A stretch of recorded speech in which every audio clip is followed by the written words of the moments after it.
Hi, everyone. We are here on Logan's channel, Logan FM, we're going to call it today. Sure. For a debate, an informal, kind of formal, semi-formal debate.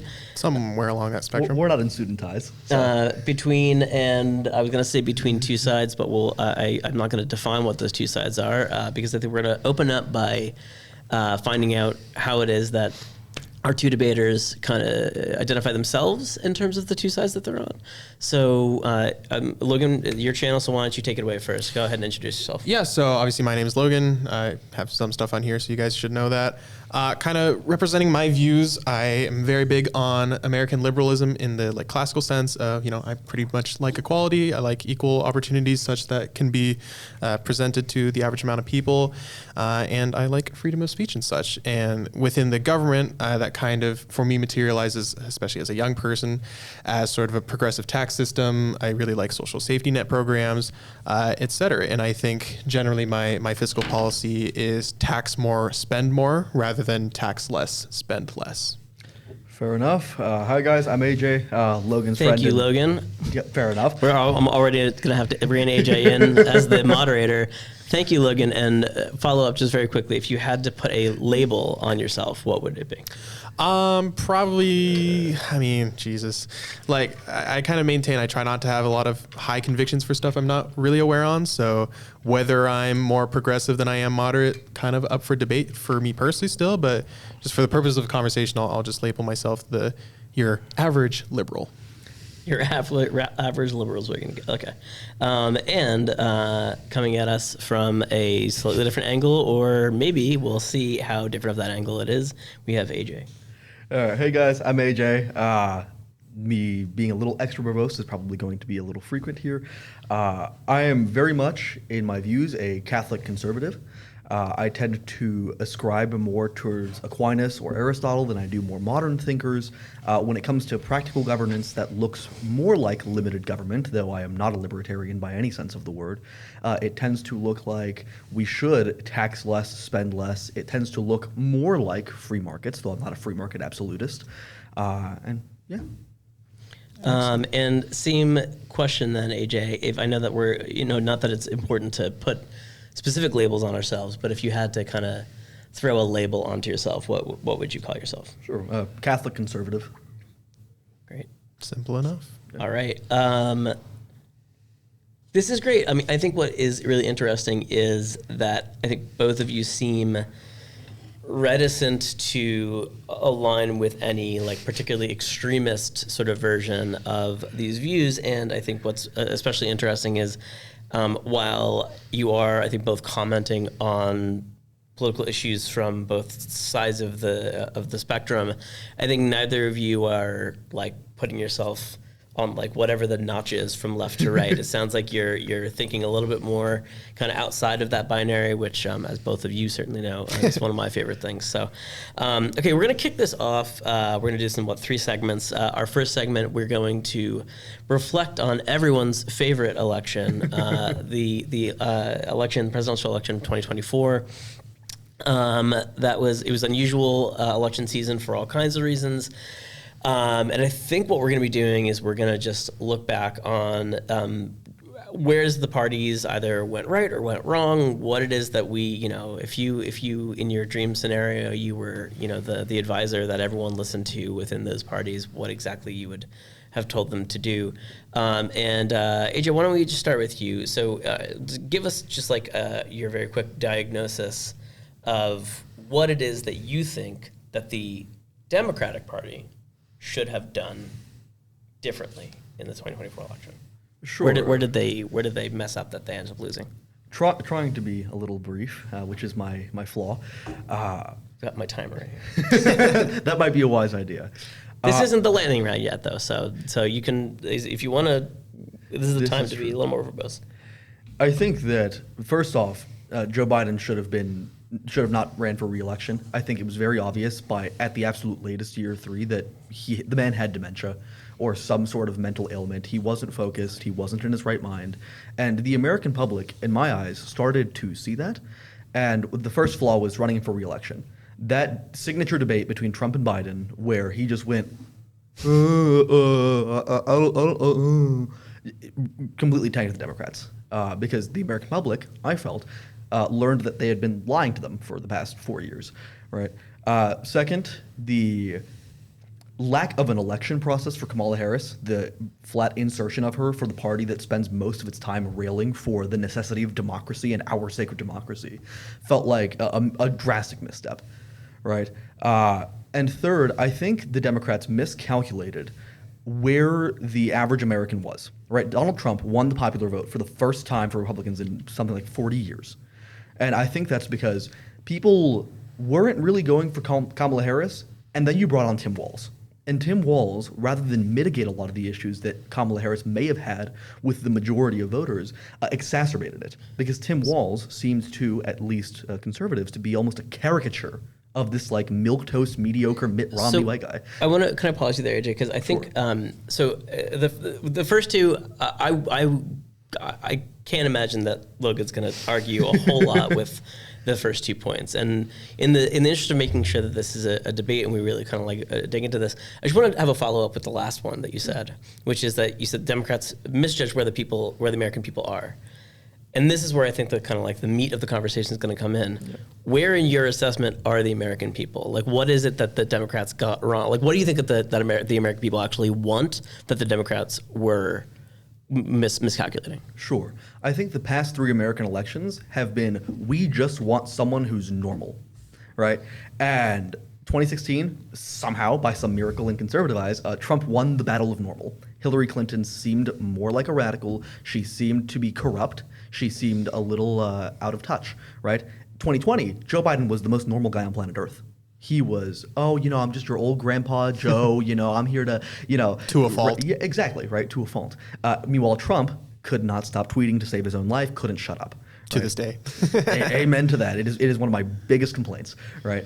But 2024 came around, and you had, first of all, the obvious immutable characteristics of Kamala Harris, right? She's a black woman.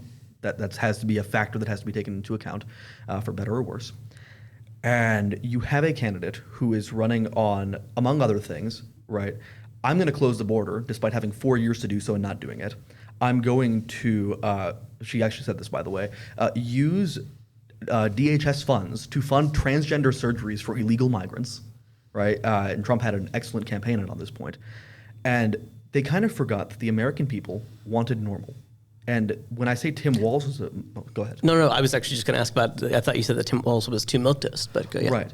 Well, the miscalculation they made with Tim Walz was that the American people want substance. They don't want the veneer of substance, right? They don't want decaf coffee. They want coffee. And so when you bring in Tim Walz, who is this, by appearances, kind of milquetoast average guy, but in reality who's a complete radical who spent the entirety of the 2020 BLM riots basically cheering them on and saying, oh, well, we can't do anything, hands up, whose wife made a remark that she would open her window of the governor's mansion and smell the burning tires and feel the joy of liberty, right? That's a veneer. Meanwhile, you had someone like Josh Shapiro, who was, by all means, an excellent candidate, who was a little bit more moderate, and I think the Democrats mistimed the decaf coffee versus coffee. Okay, so I think we have a pretty fair assessment, a pretty fair snapshot of AJ's assessment. Logan, AJ's assessment seems to be that American people want normal, so they went for Donald Trump.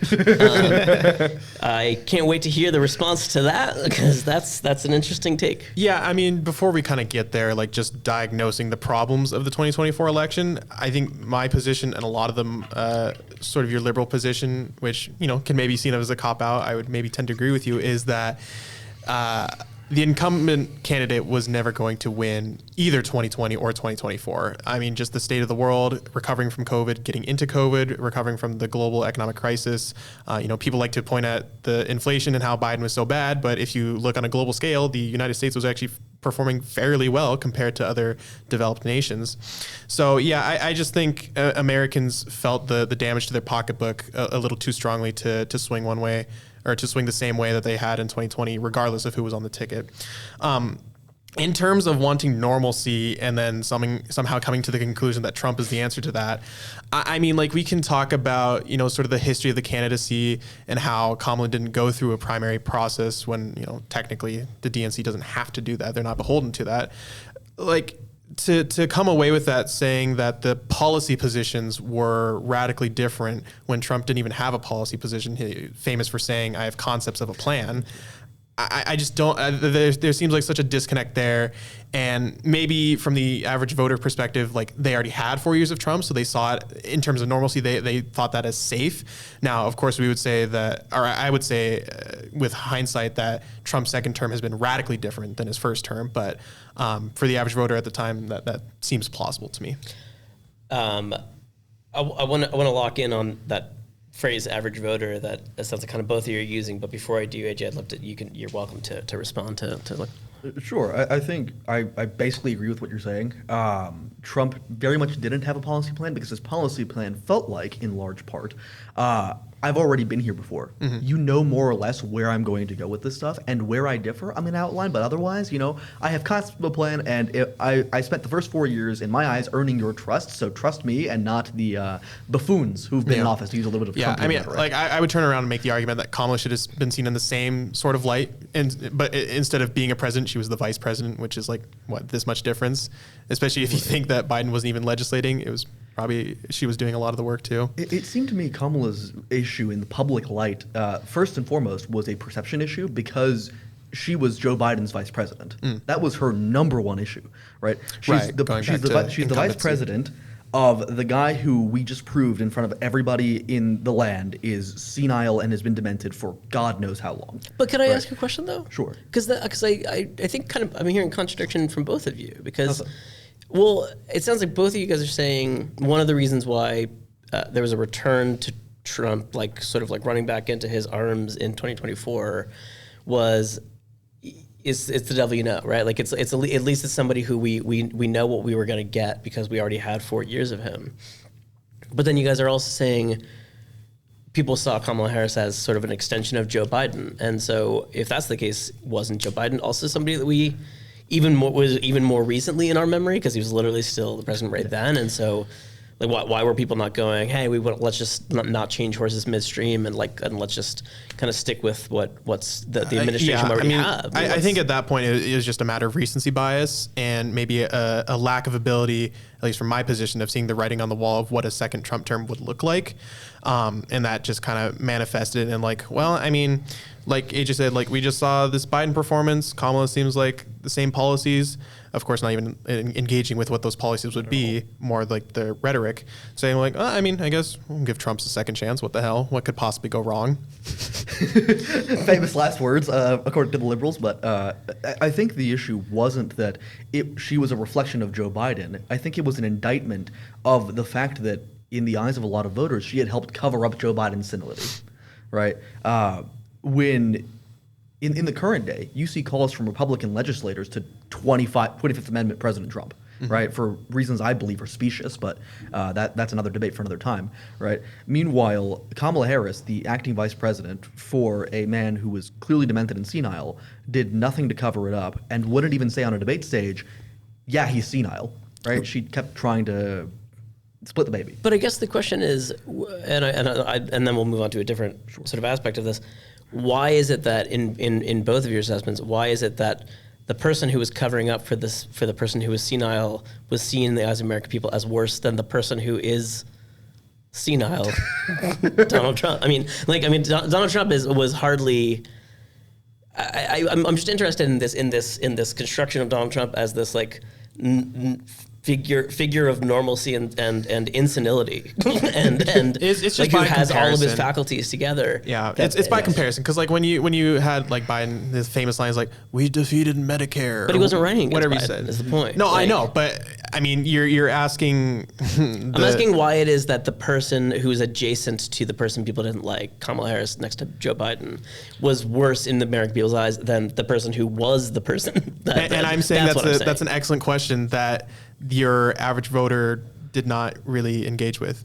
Exactly. I do just fully agree with AJ on this. Like the fact that by association of Biden, let alone the status of his incumbency going back to how, pretty much everyone was screwed due to economic stuff. Just by pure association, she was already starting 10 feet behind, not to mention she literally started 10 feet behind in terms of her campaign length, where Trump had literally years Been to campaigning work for on 2 it, years at that and point. hadn't even showed up for a debate, which was funny. But like, it is quite fascinating, even with all that given, that the American people had the ability to forget January 6th, forget his mishandling, at least in the early stages of COVID, prior to Operation Warp Speed, I believe was Yes, the it was. word. And like the pulling out of the JCPOA for when we get to Iran, like all of these things somehow were just kind of forgotten in response to one debate performance. Kind of sucks, but I mean, I again, going back to the really original question, like I don't know what the Democrats could have possibly done differently to avoid that result, I think other than kick Biden to the curb earlier. Well, I agree. I think we have to consider two things about the average American voter, which I know is blasé to say in high-level politics. We're a university podcast; we can say it, right? The average American voter has the memory of a fucking goldfish. Pardon my French. Yeah. Right. The average American voter doesn't remember what happened yesterday, much less 8 years ago. Yeah. What little they do remember is burgeoned by the effect that we tend to remember the nice things. Right? We don't tend to remember long-term all the bad things that have happened to us, because if we would, we'd be depressed and we would do things that are not conducive to our flourishing evolutionarily, right? Additionally, we have to remember that the American people, on average, are not pouring through Donald Trump's policy statements and Joe Biden or Kamala Harris, Or in this lack case, thereof. or lack thereof, policy statements, right? They're looking at the presentation, and the avatar of the two was, here's this senile old man versus, in comparison, this relatively exuberant old guy, at least in personality. Right, you have someone who for the past 4 years has had one of the lowest approval ratings in modern presidential history versus the guy who had last been here 4 years ago. Right, we kind of remember the good Trump, not the bad Trump, which there is plenty of bad Trump as a conservative. Right, I think those two factors combined in recognition of the avatars of the Republican Democrat Party, not the actual parties themselves, or the candidates themselves, to just sink Kamala Harris's campaign. I'm dying to get to this definition of the average American voter, but before I do, my next kind of thing that I want to throw up both of you guys is I maybe I should have a slightly different sort of assessment of these elections, and maybe it's just that I've been around for more of them than you guys have. I'm interested in where it is that negative campaigning seems to become not just like more common than actual like positive arguments for your campaign. It actually just end up just being the only thing that seems to happen. This idea that the past 3 elections were all just a return to normalcy, I think I don't quite see that was the case. I don't think that people in 2016 were going, Hillary Clinton, she's the radical, and Donald Trump's the thank God normal one. I think that's a bizarre take, but I think what it really was you couldn't ask any candidate in the past 3 elections a question where their response didn't start with, well, my opponent, blah blah blah blah blah, right? So I think I'm interested in why it is that neither party seems to have a platform. Like neither party seems to have a platform other than vote for us because we're not those other people over there. Mm-hmm. I'm interested to hear from both of you how well you think that's working for the Republican Party and how well you think that is working for the Democratic Party. Like whether that is the kind of messaging that should continue in order to win elections in the future, whether it's possible to find a way back to actual positive arguments, or whether we're just sort of in a land of it's just let's just go against each other. So yeah, I mean my position is like maybe I don't like from an abstract sense appreciate sort of the campaign strategy, but I also believe it should be working. Like for example, there are a lot of never Trumpers, and then by extension a lot of never MAGAs, and like to try to appeal to those people in a bid for some kind of normalcy, like campaigning with the Cheneys or the Kinsingers and whatnot, like that to me is a form of saying like, hey, here's this person who disagrees with Trump. We're not very different like that. Sort of going back to the good old times of like, oh, we don't actually hate each other. We just have disagreements. Like that's kind of the same thing there. And then trying to frame Trump, I would say pretty correctly, as this sort of blockade to or threat to the liberalistic values that many that people such as I hold to be very, very important in a democracy. But I want to hold your feet to the fire later here, Logan, because I think what I'm actually asking is like, if the Democratic Party were to put together an actual platform where they were like, here, American people, vote for us because these are the things that we're going to do. Like, what's the best version of that look like in your eyes? Like, if we were to find our way back to more than just vote for us because we're not Trump. Sure. I think a child tax credit would be good. A first-time home buyers tax credit would be good, which was a policy position for the 2024 election. But certainly expanding on that, I mean, I'm not going to sit here and say that we should have less policy positions. Obviously, more is better. But I think from there, just kind of keeping into consideration, she just released a book of the days in her candidacy, and I don't remember, but it was like 100 and something. Mm-hmm. And I think there was also an assumption that she would continue on with like the Biden era policies. It's just, again, going back to the dangers of incumbency during that time, they weren't seen as good policies, even though like the letter of the policies, like I think were broadly pretty good. Okay, and Asia, kind of same question. Like, I don't think I'm talking on a term when I say that a Trumpian version of politics has very much been an us and them kind of thing, and look at what. So again, if we were to return to a slightly more like, here, let me make the better argument kind of, because of this is our vision for what America should look like and is what we should do. What do you feel like the Republican Party should be putting out there platform-wise in 2028? Well, in terms of my philosophical priors, the answer is a little different from what they should put out to win the average American. Yeah, great. I think that's a great distinction. Yeah. Right. In my eyes, if you want to win me over as a voter, you have to go hardcore conservative, not hardcore right wing. Nick Fuentes, I'm not talking about you, right? You have to go hardcore conservative. You have to go all in on preserving the traditional family. You have to stray away from Obergefell and redefining marriage into effectively non-existence, in my eyes. You have to go away from this blasé libertarian view where, man, just don't yuck my yum, man, and head into really. What are the policies though? Like, there's a lot of like interesting language you're using, but like what, like other than overturning gay marriage, what are the policies that you're advocating for here? You have, if you're trying to appeal purely to conservatives, which is not the best way to go politically, you have to focus on overturning gay marriage. You have to keep hammering on the trans issue. You have to keep focusing on getting the government out of the free markets, right? Draw them out, get rid of subsidies, get rid of funding private universities. The public ones are just fine. Right, you have to take away a bunch of regulation. The EPA, in most conservatives' eyes, have been effectively a useless hindrance for the past 15 years at least.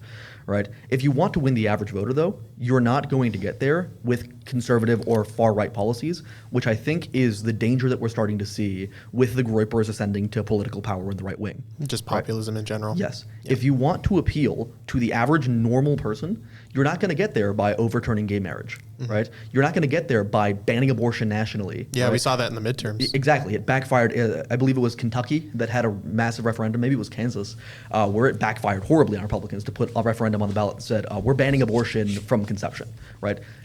You have to be realistic. What does that realism actually look like? It means not entirely removing the social issues, but focusing more towards this not to quote the Tea Party era, right, but focusing more on the economics of the nation, focusing more on their pocketbooks. That's been a massive part of the past several elections. Yep. And part of the reason the Iran war, in my eyes, is so unpopular is because it's hurting your pocketbook. It's hurting your wallet at the gas pump. So you have to come back to the kitchen table issues, to use the phrase that everyone's used for 20 years and no one's managed to get done. Yeah, but what does it look like though? Like, how do you? I get that you're saying focus. Like the economy is the thing that you should be talking most about. But what should they be saying when they're talking about it? Like, what should the conservative platform I think I can prevent a very interesting answer. Someone who believes in smaller government, I think the policy is taking away policies. Yes. Like the mention of regulations, deregulating, stripping funding, et cetera. Going back to the fundamental values, spend less, tax less. So, but as a self-described non-libertarian, right? Surely no policies at all is not your no policies at all is an awful idea. Okay, but as a starting point, it's a great idea, right? Stop all of the, oh, the other side is trying to mutilate your kids and kill them in the womb, and Well, it's a bunch just of real quick, demonic relax. Policies on the federal level. Right. Locality, state level, like that's a different story. Right. Yeah. At the federal level, I should not give a shit what the federal government is doing on a day-to-day basis. I shouldn't care. Yep. The fact it is an abhorrent abomination of the American constitutional system that we have allowed the federal government to take over as much power as it has, right? Return a lot of the power. Hi, Abby. Hi, Maggie. Right. You have to focus your platform on returning a lot of power to the states. You have to focus your platform on largely deregulating, but not entirely deregulating, mass industry. Right, you have to focus on at-home issues instead of this foreign interventionist streak that we have going over the past 12 years or so in the Republican Party. So bring us back economically to essentially the deregulation of the kind of Bush era, pre-2007. Right. And then we'll have the economic windfall that we had in 2008. Right. What was there a What's the question there? here? Is that basically what your argument is here? to go back to that point. Yes. Okay. So my last thing before we get into our second sort of section here, this average American voter that we keep on talking about. So what's interesting to me about the way that both of you are talking about the average American voter is a lot of what you're arguing sounds like you're sort of imagining them hypothetically as this like undecided, gettable, like I'm going to listen to what both sides have to say and then make my decision based on a series of campaign promises or mudslinging against my opponent. Sure. When actually demographically, I mean, as we all know, most people are either non-voters or Republicans or Democrats, right? I mean, that's the functionally, vast yes. majority, right? Yeah. This idea of independents and even moderates is frankly starting to leave. There's Yeah. about 20% of the population that's independent of the politically active folk, but yeah. So that's why I'm kind of interested to know what do you, especially because the parties are so fractured right now. AJ, can you describe what the average American Republican voter looks like to you? Like, just paint us a hypothetical picture of that person, like waking up, what's their job, what do they do, what do they think about, what are they paying most attention to, and then I'll ask the same question about the average Democratic voters for Logan. Sure. The average American Republican voter, at least, is probably waking up, going to a blue-collar job statistically, right? They are waking up worried about whether they're going to be able to put food on the table, whether they're going to be able to afford a home, whether they're going to be able to live the American dream in this very normal way, right? The average American voter is not worried, at least in their top 10 worries, whether we're transing kids or aborting babies, or they're actually fairly moderate on those issues, generally speaking, right? What they are very conservative about, on average, is things like closing the border. It's things like deregulating and getting the government out of their business, which affects their pocketbook. It's taxing them less so they can bring more money back to their table and hopefully, buy a car that's a little bit newer and not a shitbox. Okay. Yeah, I mean, I would say sort of a lot of similar things, at least towards the beginning, like afraid of, not being able to afford a home. For your average Democrat voter, obviously a little bit younger, so very concerned with like stuff like student loans because they tend to go to college more often, especially more expensive colleges for better or worse. And we can have a discussion about whether some of those degrees actually return on investment. That'll be a fun one. Yeah, a lot of the same issues in terms of taxation. They obviously want to be taxed less as young people who aren't making money, but they're obviously the populist movement of, tax the rich.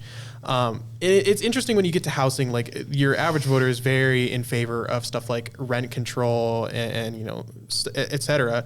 But like when you actually get down into the policies, like the majority of Americans are homeowners and rent control very, very adversely affects them. So, just kind of a reflection on the sort of lack of ability to comprehend complex policies and the effects they have on, everyone. So I guess then my question, my final follow-up to both of your answers, because both of you seem to be suggesting that, like, I think they're kind of like more in the Venn diagram, there's more in the center of what it is that you guys, but like you both seem to suggest that the average American voter just kind of cares about their actual lived every day-to-day life. They don't necessarily really care about the stuff that's happening all the way at the top, or the infighting and culture wars and all that kind of stuff. So like, why does neither party just talk about that stuff? Like, why? Like, clearly they have highly paid consultants who are suggesting, hey, go out there and make sure that you are talking about how terrible your opponent is, because that's the thing that gets the most clicks and eyeballs. Why is it getting the most clicks and eyeballs if, as you guys are both suggesting, people don't want to hear about that and they actually want to hear about this other stuff? Like, what's the deal? I think the issue is, like, it's probably true that they don't want to hear it, but they still go out and listen to it. Everyone knew the Trump-Biden debate was going to be a shit show.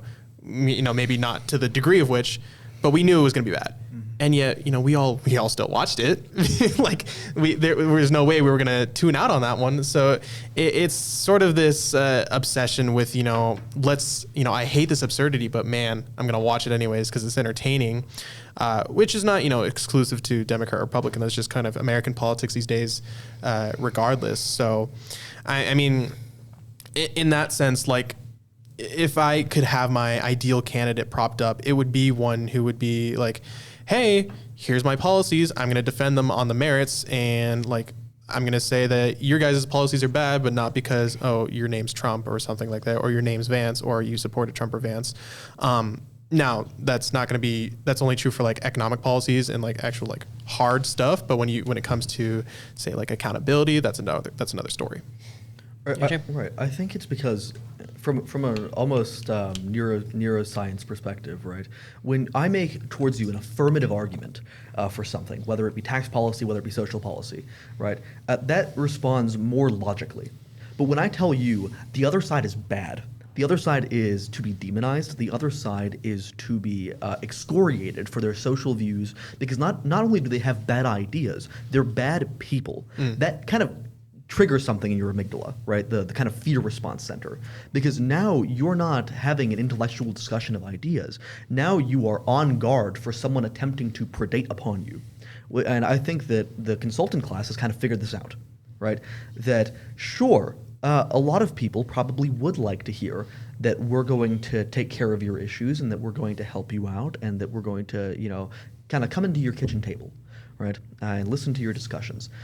But that what gets clicks, what gets views, and what gets low propensity voters truly out in droves to vote is saying the other side is threatening your stuff. They're threatening your life, your liberty, your property. If you don't go out here and vote, you're screwed, right?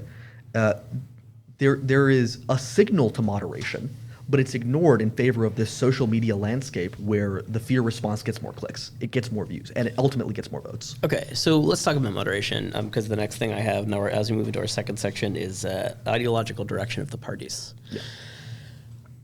So let's talk about this. I mean, in this fractured landscape, should the ideological direction of the parties, should both parties be going, you know what, it's time to move more toward the middle. Like, let's kind of reject the maybe sort of extremism and the siloing and the filter bubbles kind of what we've seen in the past 20 years, and start to reach across the aisle and kind of work together a little bit more. Or is this maybe an opportunity when things are so fractured for both parties to go, no, like, we can actually like push through what it is that we want, whether it be that sort of, Catholic conservatism of the right that, as you said before, AJ, maybe doesn't hold purchase with like the average like centrist American voter, but maybe that version of America that you're really into is like has a chance of being able to win out if we lean a little harder into those things, or the other way around, like trying to make sure that we get more progressive taxing. I think if you were to present Democratic legislators with your sort of traditional Republicans, they would, in a heartbeat, be working with them. But when it comes to... But should they be? I'm very against populism. But when you put them up against like your MAGA wings and your Trumps, like, not only is it unpopular to work with them, I mean, just think about how much shit Schumer gets for caving on like funding. It's also like they just don't want to. And keep in mind, like, we haven't gotten to all the stuff that I think Trump is bad on, but like a big part of it is just ability to work with other people. I mean, he is a one-man show. He doesn't like to go do things within Congress. He would rather just sign an executive order and do it. So I think when you're asking your average Democrat, like, hey, you know, we'd like you to work together, but you know, the people you're used to maybe or willing to work with aren't necessarily there. I think the decision to turn to a more populist, more extremist route, you know, at the very least makes sense. I might not like it, but it logically follows. I probably should have kicked off this round by reminding both of our 2 minutes. Of our, I don't think 2 minutes. The amount of topics that you guys have listed here, I think like a minute each Lightning is going to be round. Get through it. Yeah. 2 minutes is not lightning. Okay, go ahead, AJ. I think that if we were to take the first 150 names from the Texas phone book and the first 150 names from the Boston phone book, put them in Congress, they'd work together just fine. Probably. The issue is that the incentive structure for politicians long term is to divide, it's to gain votes. Because if I as a lawmaker tell you, well, the other side's basically fine, I just think I'm a little better, that's not going to incentivize you to come out and vote for me. You're going to come out and vote for the guy who says that I'm actually way better than your opponent. The other opponent's going to ruin your life. Right? A great way to think about this is like, why wouldn't the Republicans run another Trump type? You know, for all the faults that even we agree he has, like he won 2 elections, he claims 3. Why wouldn't they run? Why wouldn't they run another person like him? Right. There's a real danger in Republican politics right now, I'm noticing, of the Groyper, Nick Fuentes kind of far right wing ascending. Yeah. That kind of mirrors the far left wing kind of socialist AOC faction rising in the Democrat Party 10 years ago. And it's gonna be a real question whether Republicans watched and learned their lesson, or whether they're gonna dive straight into the Groyper's arms. Yeah. Well, okay. Well, Yeah, I was brief on that point. yeah. What's interesting is you say the same amount of words, but when you know that you're being timed, you just speed it Faster. up. Like, yeah. Yes. Eminem on the mic, ladies and gentlemen. Well, I gotta kind of follow up on what AJ just said, and maybe we can turn this into kind of a point for both of you guys. You had kind of just equated Nick Fuentes with AOC, which seems. Well, yeah, let's. I mean, I get your point. Do yeah. you? Well, no. I'm actually interested in following up. Like, who do you both feel is kind of the most kind of like extremist, members of both parties, and like, do you feel that there's an equivalent on the other side? Like, was that just a fun talking point, or do you actually see those two people as the ideological opposites of each other? Not the ideological opposites. Right now, if we had to look at ideological mirrors, I think Nick Fuentes and Hassan Piker on the right and left respectively are probably the best mirrors for each other in terms of insane, radical BS talking points that I don't think they believe. Maggie's going to come way in Yeah. on that. Maggie's going to have a lot of fun with I think you have to draw a distinction between like people in media versus like actually elected people. Absolutely. Yeah. Right. When I say the AOC wing, because the socialist wing has had enough time to entrench itself in democratic politics, AOC has become the representative of that, even if she wasn't the progenitor or the most radical person of that movement.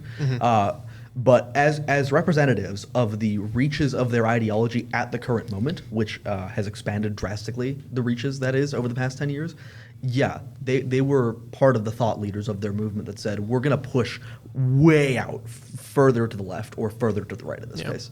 Yeah, I think when we're talking like legislatively, like what is the comparison on the right to your AOCs, even your Mom Donnie's? Like, I don't even know.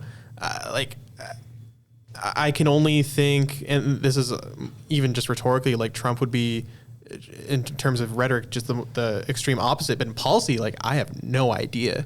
I mean, can you even think of one? Probably not in Congress. Probably Ron DeSantis is probably the closest bet you have on a lawmaker level, though he is a governor. Probably he's the closest bet you're going to have. And why is that? Why is that the name that's popping to your head? Because Ron DeSantis is very much someone who doesn't tolerate the left's social project as he sees it. He doesn't tolerate the propaganda in classrooms, as he calls it. He doesn't tolerate a lot of the abortion rhetoric. He goes very hard and very fast on deregulation, on cutting back tax policies, on, hopefully, in his eyes, I say hopefully, abolishing the property tax in Florida, which is a big push of his right now, right? He's probably the Republican in American politics right now, pushing it the hardest and the fastest towards a more right-wing vision of America. Sure.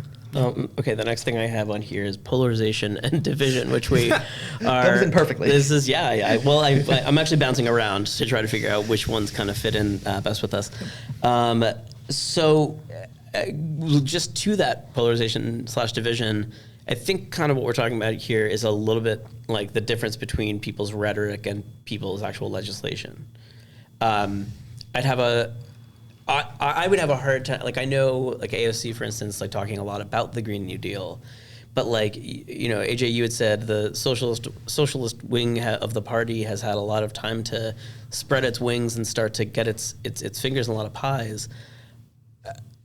I'm trying to think of which part of America has become socialist, and like what legislation has been passed to actually do that. So I guess what I'm asking is the threat that you guys see from sort of whatever, like either your opponent's parties or from members within your party, is the threat the rhetoric, or is the threat the actual, like, the successful policy that's being pushed that you don't agree with? I think, again, you each get a short amount of time for this. Go. From the liberal perspective, it's 100% rhetoric, but that often materializes in something physical. So, for example, like people on the right will always say, like, "Oh, Biden was divisive," and they'll point to his Philadelphia speech with the red background. When in that speech, he said, not all Republicans, it's the MAGA Republicans who deny the 2020 election that are threats to democracy, which on its face seems like a reasonable statement, versus your Trump figures who, when the Minneapolis or Minnesota legislators were killed, like he said, "Who?" And he was like, "Are you going to call Governor Walz to express your concerns?" He was like, "No, why would I call him? He's running against me." So when we're comparing divisiveness in terms of polarization, like these are two different conversations that are being had on the different sides. Great. I agree entirely on the idea that it's mostly a rhetorical threat and not primarily a policy threat. I disagree with the examples partially. Not in that Trump isn't a divisive figure, but that in Joe Biden most certainly was, I believe, a divisive figure in American politics. But in a kind of moving away from that slightly, I think it is a rhetoric issue on both sides. I think both sides, like I've said before, profit on making you think the other side is not only a holder of bad ideas, but is evil. And I think that political polarization ultimately, unfortunately, ended up with Charlie Kirk getting assassinated. Right? That's not to say that the political pundits on the left are responsible for his assassination. The only person responsible for the assassination is the one who pulled the trigger. Yeah. Right? But when you call one side Nazis, when you call one side fascists, when you say that they're a threat to your livelihood, right? What you're doing from the left wing is giving permission structures for violence to be carried out, because you would kill baby Hitler. Most people would, right? On the right wing, when you call people baby murderers and child mutilators and pedophiles and groomers, you're giving permission structures for violence with your rhetoric. Sure. Yeah, I mean, I completely agree that there's a lot of incentives.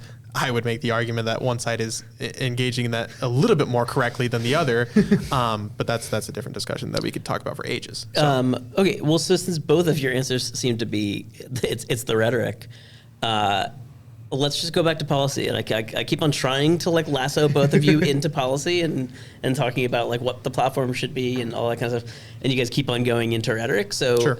So let's name an actual policy issue. Iran. Let's hear. Let's hear. I mean, what if you're whether it's an actual person or not, if your ideal candidate is president tomorrow, what do they do about Iran? About Iran? Yeah. Enters back into the Iran nuclear deal that was signed by Obama that Trump tore up seemingly for no reason other than Obama's name was on it. Re-engage with peace talks in the Gaza Strip. Keep funding Ukraine because we obviously have an interest in Russia being crippled, continuing to be crippled, and back Taiwan. The one thing that I'll follow up on is re-engage with peace talks in the Gaza Strip. And Middle East writ large, honestly. That's not So what would those peace talks look like? Really pushing. Easy to say. Like, Yeah, go address that issue. Like, well, okay, pushing hard for a two-state solution. So I'm not anti-Israel or anti-Jew.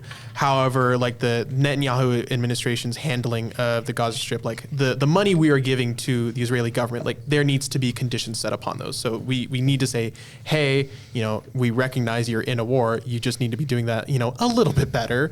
We need to not be killing non-combatants, like that's quite literally a war crime. And then just trying to bring them to the table and say, like, Israel, like if you're not willing to engage in a two-state solution peace talks, we're just not going to support you anymore. I really feel like we need a second camera here for every one of Maggie's Jim from the office takes that one. We definitely just do. keeps on. Don't worry, it's fine. AJ, same question. Your ideal candidate's in office tomorrow. What do they do about Iran? Sure. Right now about Iran, you don't have much of a choice. You have to keep the blockade in place. You have to keep pressuring them economically. You have to up domestic oil production so that we can keep moving oil through the world, and so the world economy doesn't collapse. Because right now, 20% of all world oil is held up in the Strait of Hormuz.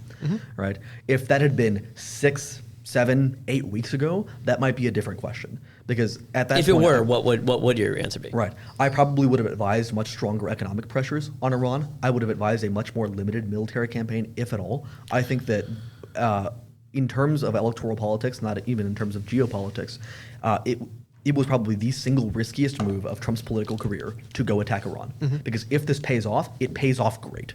But if it doesn't pay off, Republicans probably lose the midterms. And depending on how long we're stuck in this quagmire, we likely lose the next presidential election. And keep in mind, we're forgetting that this is the second time in this administration that we've gone and attacked. Yeah, I mean, I'm on the perspective like I can't ever give up on diplomacy. Even the common phrase like, oh, the Middle East responds to action and violence to an extent. Like I have to believe that there is some way that we can reach some kind of agreement, and maybe that is through economic sanctions and doing anything but putting boots on the ground. But that'd probably be my perspective. Well, what's interesting to me is, I mean, you guys are talking about the benefits and risks of these different policy positions. As I'm kind of really pushing you guys to say policies, you're talking about them in terms of how successful they'll be in the long term with regard to elections. Right.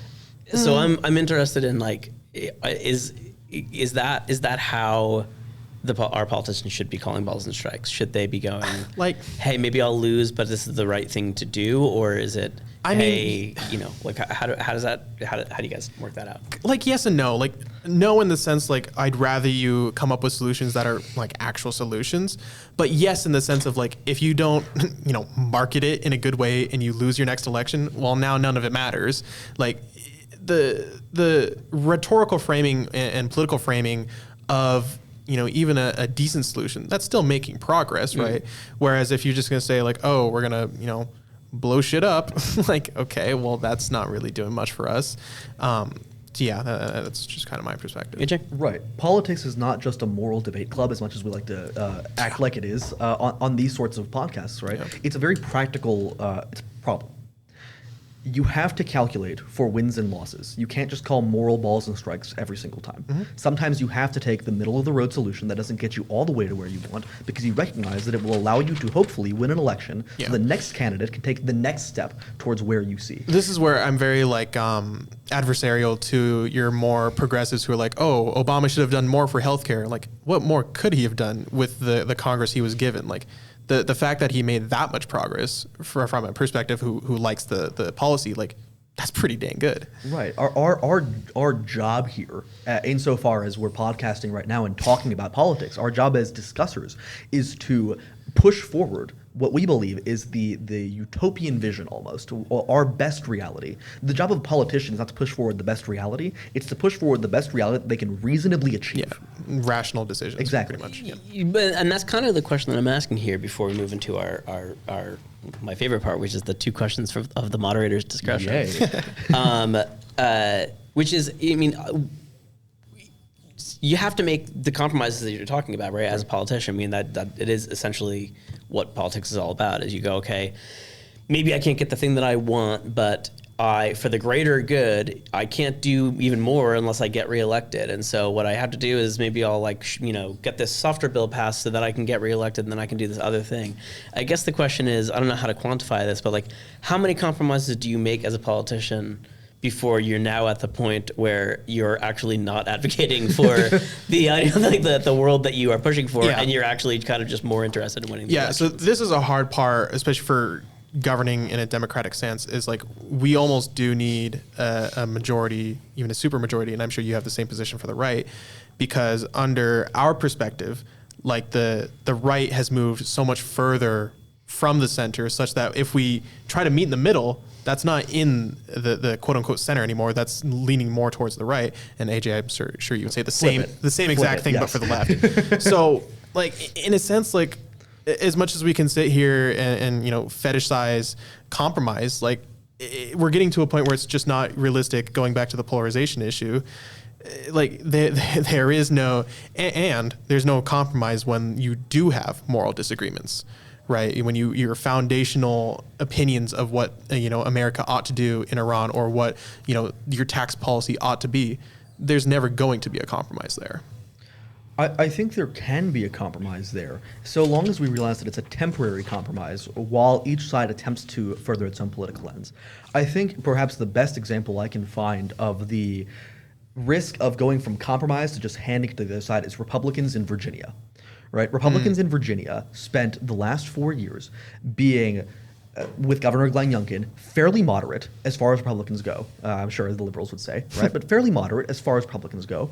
They tended to stay away largely from a lot of the social issues and be more just this kind of libertarian go along to get along party, right? And they tried to make compromise. The issue with them trying to make so much compromise is they ended up just handing it to the other side and letting Abigail Spanberger walk in and govern as the most radical governor in all of America, bar none. And we say the most effective governor. Yeah, sure. I mean, she got elected in a landslide, right? I mean, absolutely, right? And the reason she got elected in a landslide, in my eyes at least, is because Republicans didn't get out to vote in the Virginia elections. Why didn't they get out to vote? Because everything was a compromise. Yeah. Everything was, we can eck out a little bit here, but we don't want to be adversarial. Republicans weren't galvanized. Yeah. Because you just hand it to the other side. But kind of what I was asking before, we kicked off this second round by asking whether the future of the party should be more compromise and more kind of moving to the middle and reaching across the aisle and working with your opponents. And both of you guys said, yeah, that would be a great idea. But now what I'm hearing is too much compromise, and that's the real issue. So yeah. So my question is, if what the fuck, guys? If we had the traditional sense of the parties, then the sort of ideal of compromise would wholly be possible.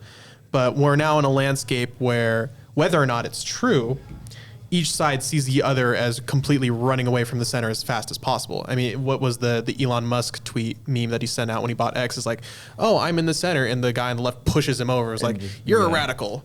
And we would say it happens equally, if not more, on the right. Right. I think perhaps I explained myself poorly in what I meant by compromise versus giving it all to the other side.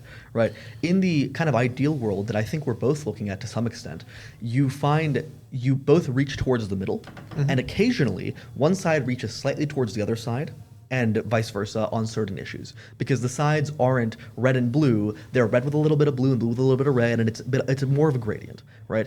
The issue that Virginia Republicans had, in large part, is that a large part of their coalition didn't compromise in the traditional sense. They just kept reaching over to the left, Sure. and reaching over and reaching over and reaching over. So every policy, rather than be center right, as was the governing coalition at the time, was either centrist or to the left. Yeah, and then my counterexample would be in the Obama administration, upholding the filibuster because it's the norms of our governance, and then him not getting a Supreme Court pick. Right. Okay, we're gonna move to the questions of the moderator's discretion, and then we can move to our final round excited. here. Again, as I said at the beginning, I get a little kind of wary of talking about things too much in terms of left and right. So I want to kind of talk about things in terms of top and bottom, and talk about rich and poor. Right. So in terms of the two parties, right? Like, I want to kind of talk about who do you feel owns the rich, the wealthy elite, and who owns the poor? Because I think that both parties have certainly made the argument that, like, you know, oh, those liberal elites, they're out to get you. Those the college educated ivory tower snobs or whatever, and like, you know, you're in the heartland and you can go and drive your truck or whatever and go vote for Trump. And I've also heard plenty of of people on the left who are arguing like, no, it's an oligarchy, and we need to make sure that we don't allow these tech billionaires to be able to run your entire lives, and they're cozied up with the government, and we're looking out for the people who are at the bottom. So I'm just interested to know how it is that you think that you know each party are like who's being more sincere, and then I have a follow up to that. I think that's an oxymoron. Which party's being more sincere? Who's being the least not sincere? Well, yeah. It's like the grave with the honest man and the politician, where you ask how they fit two bodies in one grave. Who's doing again in your version of like the ideal party platform? Sure. Who would do better for? We'll start with poor people. Okay. Because I care more about them. I mean, going back to sort of like outlining our ideologies, like having social safety net programs is, you know, a pretty standard, I would say, Democrat focus. So I think having, you know, especially in a healthcare sense, like if you're poor and you're in the emergency room, are we going to like reject you because you don't have money? Like, no, we should be able to treat you regardless, which is, you know, that's on immigration, that's another funny topic here. And then like being able to have stuff like the Pell Grants, you know, for education, like putting an expansion on those, maintaining them in the first place. Like I know you said public education, public universities, like maintaining funding for those so that, you know, people who aren't you and I, who don't have the kind of fortune that we do, right, letting them elevate themselves, pull them up by their bootstraps. That is a perfect avenue by which to do so. And I would say Democrats are most certainly in favor of doing stuff like that. And AJ. Right. I think it's two competing visions as to what is good for people who are poor. Yeah. Right. Is what's good for them putting them on an eternal loop of welfare, helping them as long as they need, with as much as they need, and being extremely generous on the federal level, right? Or is it helping them, yes, but restricting them as well and encouraging them to find work, right? One of the major issues Republicans seem to have in recent times with SNAP, for example, is that what's the incentive behind it? What's the incentive on getting off of SNAP if you go find a job that pays you minimum wage and you actually earn less money net when you account for subsidies and SNAP and welfare than you would when you weren't working, right? Your incentive is to stay in this kind of poverty bubble, and it seems to me Republicans are trying to eliminate that.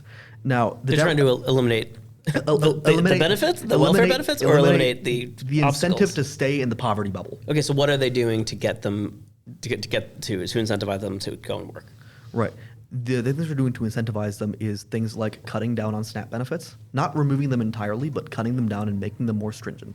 If you are 5'3" and 350 pounds, to quote a song, "My taxes ought not pay for your fudge rounds," right? They're also, at least trying to, in my eyes, remove a lot of the roadblocks towards minimum wage working. One of the issues with the minimum wage is that it makes employers be a lot more selective on who they choose. Right. We don't have a jobs crisis. We have a jobs we are willing to work crisis. But okay. Go ahead. So maybe I just want to get some clarity because I think maybe I'm confused about the point. So you're saying that a problem is that when you get a minimum wage job, you make less than if you're on SNAP benefits. So Right. the solution to that is cut down on people's SNAP benefits? Like why isn't the solution to that increase the minimum wage? Because if you increase the minimum wage, you disincentivize employers from hiring minimum wage employees. When you increase the minimum wage, as we see in California, what you see is fewer people being hired at entry-level positions. Because an entry-level position is not meant to be a career. It's not meant to be something you can live off of for the rest of your life. It's meant to be an entry point, right? Where in states where the minimum wage is $7 or $7.25, whatever the federal minimum wage is, $7.50. Thank you. It's a lot easier for a young person or someone who's struggling to get a job, because the investment that the employer has to make vis-a-vis their salary is much lower than when the minimum wage is $15 or $20. Right? I think that's an issue of I think yeah, go ahead.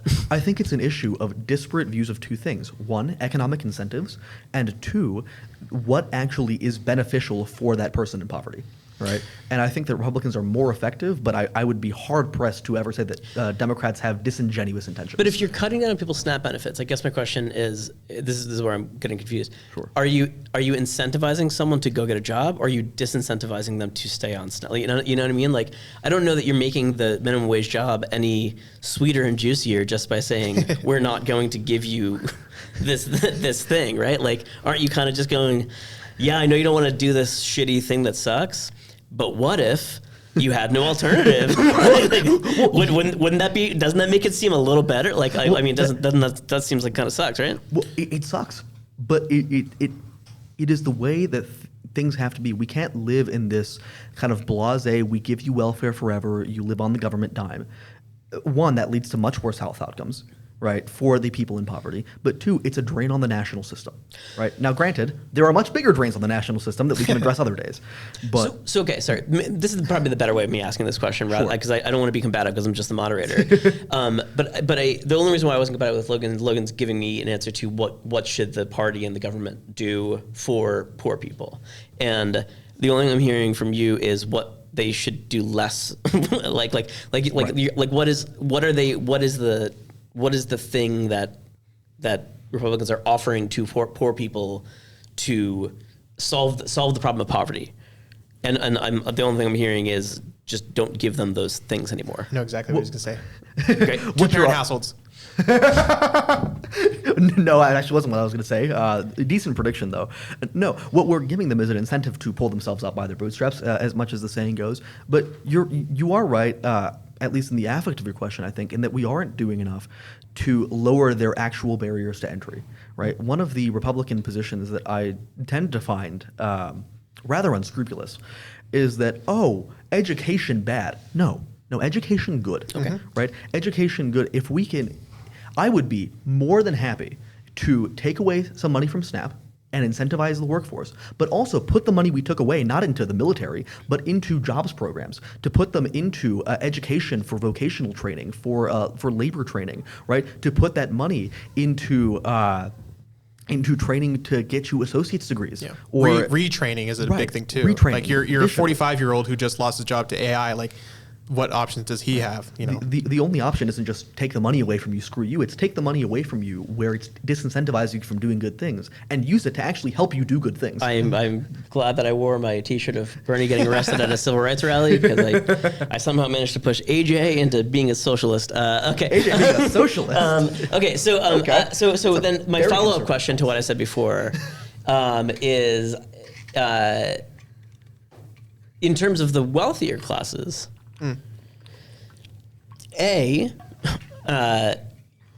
Should either party be trying to help them out, give them tax breaks, things like that?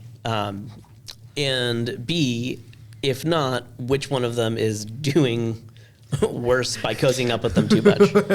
I mean, yeah, like when we're talking about, like, there's this concept in economics called hand-to-mouth recipient. So basically, you know, whatever your paycheck is, you use all of that. You consume all of that.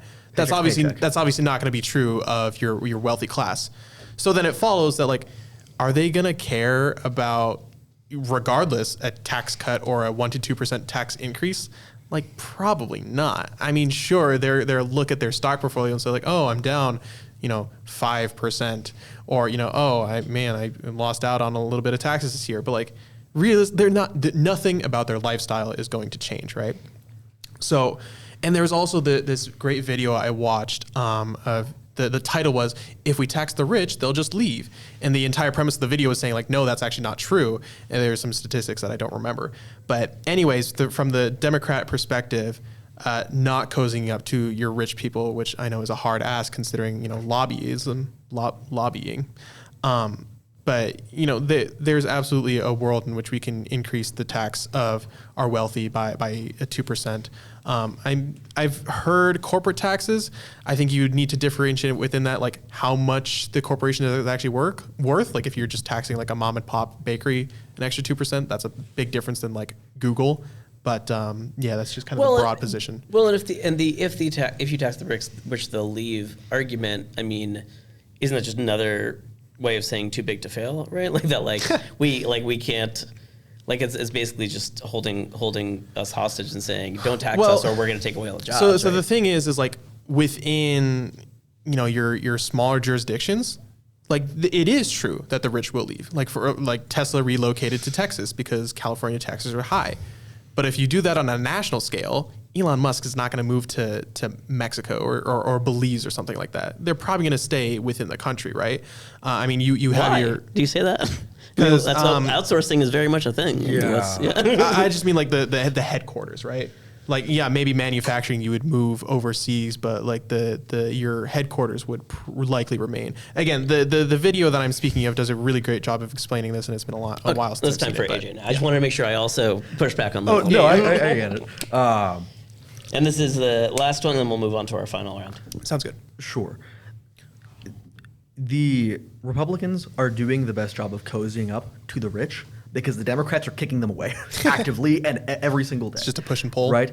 Eat the rich, tax the rich. Hassan Piker, though I know he's not representative of the average Democrat voter at all, is still a prominent voice who's saying we should let the streets run red in their capitalist blood. Luigi Mangione. Right? But you're saying that this is a like they shouldn't be they should be cozying up to those wealthier. It's people. Is that what not. you're saying? I'm saying it's not necessarily a bad thing, right? Because Republicans are cozying up to them. One, because Democrats are pushing them away, but two, because we're cozying up to them almost as a side consequence of what we're doing on economics, right?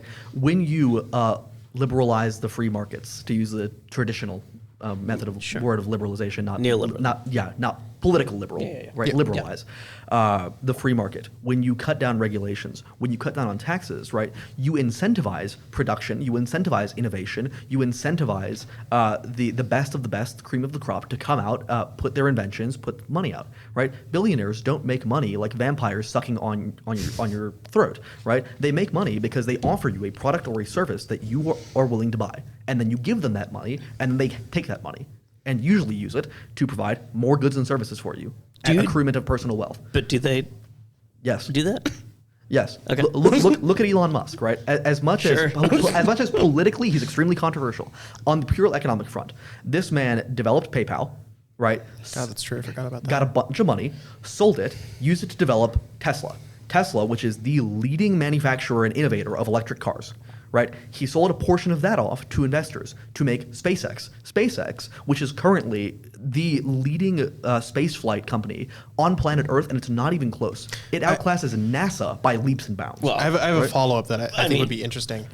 There's a reason for that, but In terms of the economy, do you think the horizontal and vertical integration that we're seeing, like in Silicon Valley, so like the dream is like, oh, I'm gonna build up this company and then get bought out by Google. Do you think that's like a healthy mindset, just purely in terms of like competition? No, not at all. Okay. I find much issue with the Googles and Metas of the world effectively taking over their entire industry. Sure. I'm not sure if that qualifies legally as a monopoly, but colloquially, it sure as hell comes close. Sure. Right? When you have corporations that are buying up everything and not allowing the natural growth of the market to flourish, I think that comes close to becoming an issue where the government probably should intervene and should say we actually should have competition. Right? One of the best examples: Verizon, AT&T, and T-Mobile. We used to have Sprint. We used to have a variety, before my time, of other cell carriers, but they consolidate and consolidate and consolidate. And what has that led to? It's led to worse outcomes for consumers. It's led to our phone bills being through the roof, right? That's why you see these smaller alternatives like Cricket and Mint Mobile coming up, kind of trying slowly to push their way out of the grave. But isn't that kind of antitrust, monopolization stuff that you're talking about, AJ? Isn't that kind of an argument against your deregulation? I mean, that's more nuanced than that. The whole reason why it is that those monopolies exist is because of the deregulation of antitrust laws. No, I disagree completely. I think that a large part of the reason that they've come across, and granted, economics is not my specialty issue. I don't claim any sort of esoteric knowledge here, but I think the vast majority of the reason is because is it esoteric to say that deregulating antitrust laws creates monopolies? I mean, I think that's. I think it helps in creating monopolies, but I think when you regulate industries so heavily inherently that the only people who can afford to skirt around the regulations and actually make products consumers want are the rich multi-billion, trillion-dollar companies, right? Deregulation actually helps the little guy to some extent, right? Because it allows them more room for growth and innovation instead of sticking them in this narrow chute that's already clogged up by the brown excrement that is Meta and forcing them to push the way up the pipe. So do you think that antitrust laws are a bad idea? Not inherently. I think they have a very high risk of being misapplied, but I don't think inherently it's bad to say there should be competition and we should enforce competition. Okay. I don't have any disagreement. Let's move. I slightly do, but that's okay. I'm not part of the debate. Okay. This is, man. I'll moderate your guys' I don't debate think I next time. realized quite how tough being a moderator was going to be. Okay. We're gonna move to our Now final you know why round. I never do it, Ted. This is going to be a really easy round for me, I think, now, because what I'm going to do is it's just two very quick things we're going to do because we're running out of time. One, I'm going to ask you guys to come up with a question that you want to challenge your opponent here with. Something that maybe I didn't ask, or maybe something that's a follow-up to something that they said. And again, let's try to keep it brief. And then I also want to hear you guys say, where did you hear your opponent say something that kind of feels like you kind of align with, that you feel like there is a kind of compromise during that conversation. So we'll start with a question. Who wants to start with the question they want to challenge their opponent with here? You want to go first, so I know how to base mine? Sure. We weren't talking in this debate, but we were talking privately about America being a Christian country. Oh, yes. Right? And you seemed to, in that conversation, disagree with the notion that America is inherently a Christian nation. And I'm wondering, does that come from a reading of history, or does that come from a practical worry at the moment that if we affirm that we are a Christian nation, we start to derail our politics towards this like Christian nationalist movement? Can I just, because I wasn't part of that conversation, nor were our members of the audience. Fair enough. Just for context, AJ, when define what you mean when you say that America is a Christian nation. Right. What I mean is that we were founded as a Protestant Christian nation that fled largely from England to escape the Anglican tyranny. That about 40% of our national texts are either quoted or derived from the Bible, and that we have a very real Christian heritage. What I don't mean is you don't mean policy. No, I don't mean we should be cramming down Christianity by the sword on everybody, and okay. that we should. Yeah, no, Okay, absolutely okay. not. That Yeah, clarifies. no, I have no problem saying that the founders were Christian, though I think some scholars do dispute some of the members. I have no problem saying that. What I kind of like align with your Talaricos on the world saying like, hey, putting the 10 Commandments in our schools is actually bad for both the state and the church. So, and I know we came to a decent consensus on that, saying like, oh yeah, just as long as it's not a theocracy, like if you want to say that the Constitution was inspired by Christian documents, like I don't really necessarily have a problem with that because I like our Constitution. I win slightly because James Talrico is a heretic in every sense of the word. I'm sorry, that man is Christian in name only. Kind of. He's a preacher. Yes, he's a preacher who preaches heretical views on the nature of God, on the nature of Christ, on the nature of the Holy Spirit, who preaches heretical views on the role between man and woman. Like Different conversation. We're not in Texas. Yeah. He's goodness gracious, that man is If we were in Texas, we could be having this conversation. absolutely. Anyways, back to the original. Talarico tongue. Okay. Absolutely not. But anyways, but aside from the James Talrico point, right? It seems to me that if we acknowledge that America is a Christian nation in founding, then we have to interpret the founding texts and the Constitution, among other things, as Christian, at least in nature. Right. So do you mean in a sense of like morality? So like are laws being inspired from that? Right. When we say, for example, in the First Amendment, right, Congress shall make no law enshrining national religion. I'm paraphrasing here. Yeah. Right. What that was for originally, though it's been shifted, wasn't to say that nobody could make a religion of an official government religion. It was the federal government can't, because we have to remember that the Bill of Rights is rights taken away from the government and enumerated, or federal government, and enumerated to the states. Right? Every single state in the founding of America had an official state religion. That's why the federal government was able to. The federal government heard mass and heard religious sermons constantly in the Capitol. Right? So if we can take that premise, why then do we acknowledge the James Talricos of the world as saying that we shouldn't have the Ten Commandments or other religious text or iconography in public education and in civic education? Mm-hmm. So I recently listened to a debate on this, and it was a really good example. I want to say pre-Stalin Russia. Maybe I'm messing up the timeline there. Anyway, essentially, church and state was separated. The church started to cozy up to the state. The communist revolution happened. The state killed off half the members of the church and implanted them with KGB agents, and then from there used that arm of this new church to essentially impose the state's agenda. So my point being that keeping the dividing wall and keeping a secularist approach protects both the state and the church can be grounded in that example of if the church or either one cozies up to another, the other can be wholly abused, right? AJ, why is this an important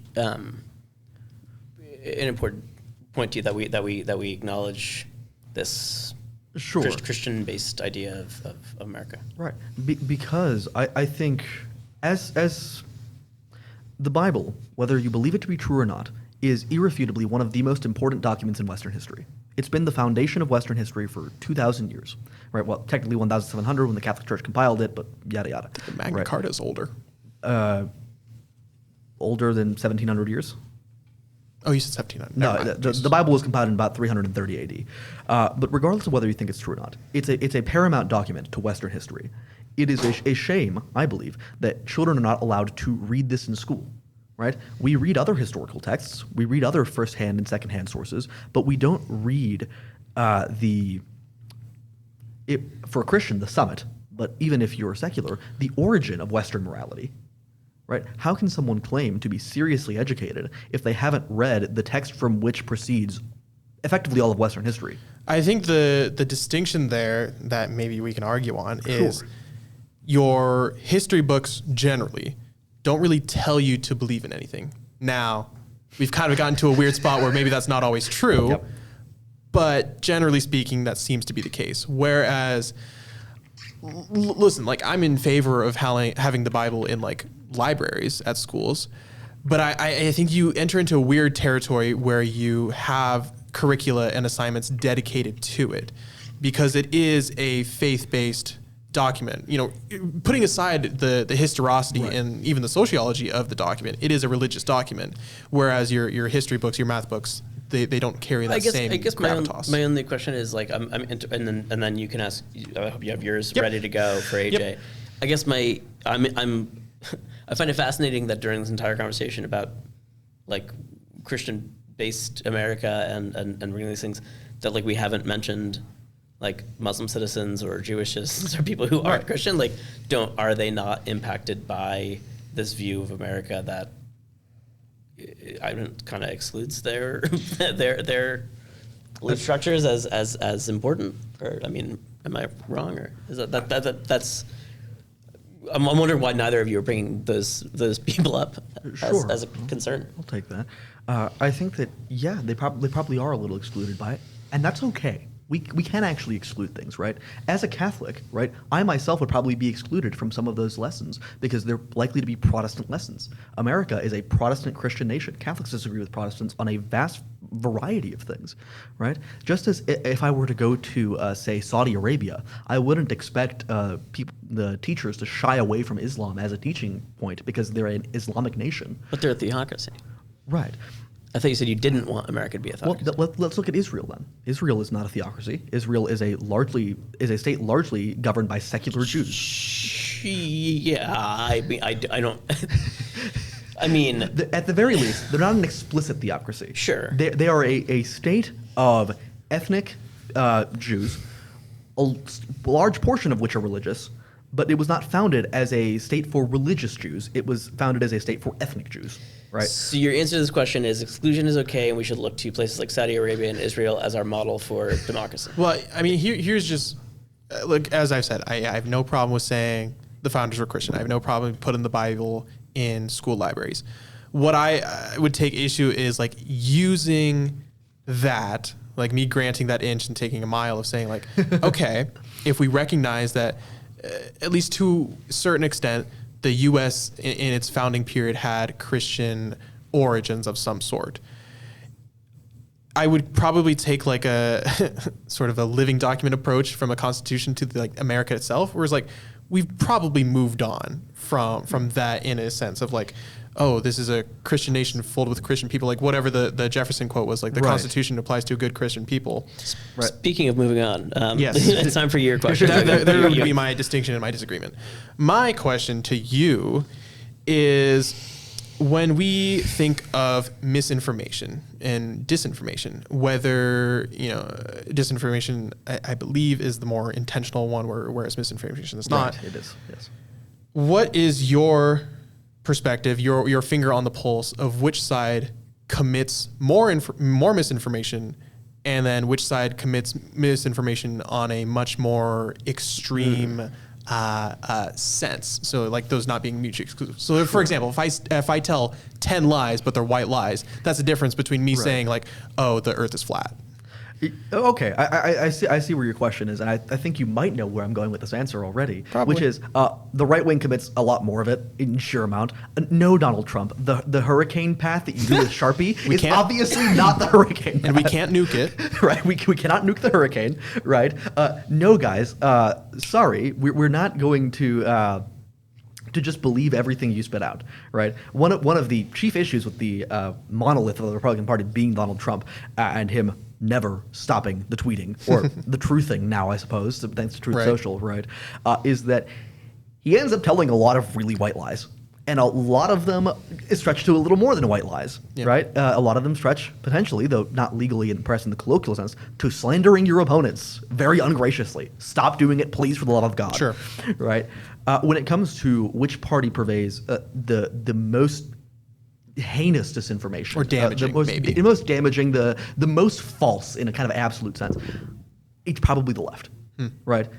You can't really say that you are the party of truth and no misinformation when you claim that men can be women, right? I'm sorry, you can't do it, right? When you spend your time claiming that illegal immigration has no issues, right? When you spend your time claiming though this is more morals take, of course, that is more disagreed upon, that life doesn't begin in the womb, right? You are taking information and twisting it in a way that is more egregious than a mistrodden hurricane path. So I guess my position would be how I'm sure Ted disagrees plenty. Well, no, I had a follow-up question, but my disagreement would be how this plays out. Let's say I grant everything you say, that like everything you say is in fact a lie.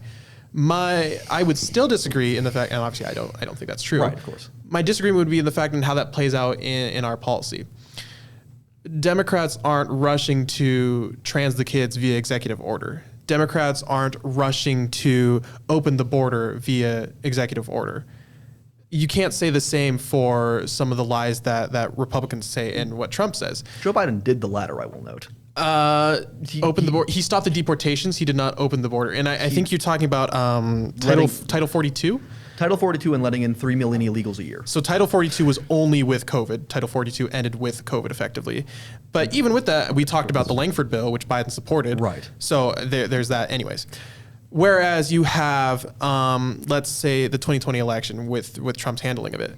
Even if you grant that he probably thought it was stolen, even if you grant that he was not told by all of his administration that, no, you're wrong, you lost the election, the fact that he, to this day, still claims that he won that election, and the fact that he did everything in his power, whether legal or extra legal, to stay in power, that to me is a demonstrable difference between. That was going to be my follow-up question. Do you, AJ, do you truly believe that the most egregious example of a Trump lie is the hurricane path? Like, I think it's you are aware that I think it's the most common example. The most common examples are lies. You think that's the more common example than he won the 2020 election? The lies are more.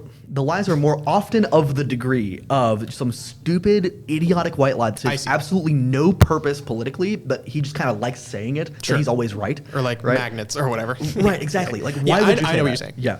It's not the most egregious lie by far. Okay. Right.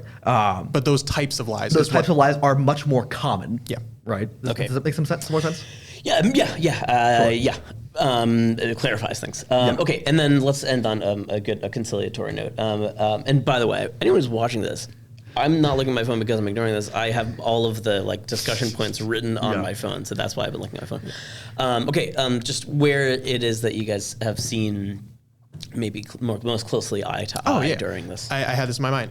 Like pretty much up until we got into the session, the last point you made of like anti-monopoly, antitrust things are like generally good. Can they be abused? Sure, in the wrong hands, but generally like we shouldn't just like say like, oh no regulations for my Google. Like I fully agree with that. Yeah, I think we align most closely on intention, I'm noticing, right? When it comes to talking about poor people, neither of us are just like, well, screw them, they can figure it out, right? We both want to help, right? When it comes to the veracity of us as a Christian nation or not, right, and how we've evolved, right? We agree on the intention that we should seek the truth as to that matter and then derive things from that truth to some extent, right? Mm-hmm. Whether we changed, whether we stayed the same, right? The fact that we are able to have this debate, right, as a liberal and as a conservative, and notice that, at least on my end, that we are trying to approach the same thing, which is truth, from two different angles, I think is a wonderful thing that we can both agree on. That Absolutely. Neither of us is being disingenuous in any way.